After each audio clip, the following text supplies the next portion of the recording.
14 years old inside of a bowling alley, burglarizing an arcade game. And upon exiting the building, a security guard grabbed my arm, so I ran. I ran down the street and I jumped on top of a fence. And when I got to the top, the weight of 3,000 quarters in my book bag pulled me back down to the ground. So when I came to, the security guard was standing over top of me and he said, "Next time you little punk steal something, you can carry."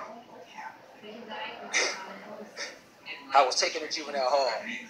And when I was released into the custody of my mother, the first words my uncle said was, "How'd you get caught?" I said, "Man, the book bag was too heavy." He said, "Man, you weren't supposed to take all the quarters." I said, "Man, it was small. What am I supposed to do?" And 10 minutes later, he took me to burglarize another arcade game. We needed gas money to get home. That was my life.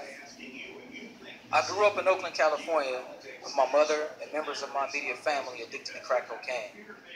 My environment consisted of living with family, friends, and homeless shelters. Oftentimes, dinner was served in bread lines and soup kitchens. The big homie told me this: money rules the world and everything in it. And in these streets, money is king. And if you follow the money, it'll lead you to the bad guy or the good guy. Soon after, I committed my first crime. And it was the first time that I was told that I had potential and felt like somebody believed in me.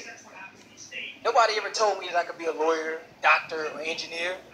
I mean, how was I supposed to do that? I couldn't read, write, or spell. I was illiterate. So I always thought crime was my way to go.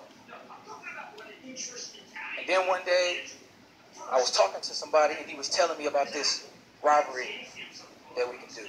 And we did it. The reality was that I was growing up in the strongest financial nation in the world, United States of America, while I watched my mother stand in line at a blood bank to sell her blood for $40 just to try to feed her kids. She still has the needle marks on her arms to this day to show for that. So I never cared about my community. They didn't care about my life. Everybody there was doing what they was doing to take what they wanted. The drug dealers, the robbers, the blood bank. Everybody was taking blood money. So I got mine by any means necessary. I got mine. Financial literacy really did rule the world. And I was a child slave to it, following the bad guy. At 17 years old, I was arrested for robbery murder. And I soon learned that finances in prison rule more than you did on the streets, so I wanted in. One day, I rushed to grab the sports page of the newspaper so my cellie can read it to me. And I accidentally picked up the business section. And this old man said, "Hey, youngster, you pick stocks?" And I said, "What's that?" He said, "That's the place where white folks keep all their money." And it was the first time that I had saw a glimpse of hope, a future. He gave me this brief description of what stocks were, but it was just a glimpse. I mean, how was I supposed to do it? I couldn't read, write, or spell. The skills that I had developed to hide my illiteracy no longer worked in this environment. I was trapped in a cage, prey among predators, fighting for freedom I never had. I was lost, tired, and I was out of options. So at 20 years old, I did the hardest thing I'd ever done in my life.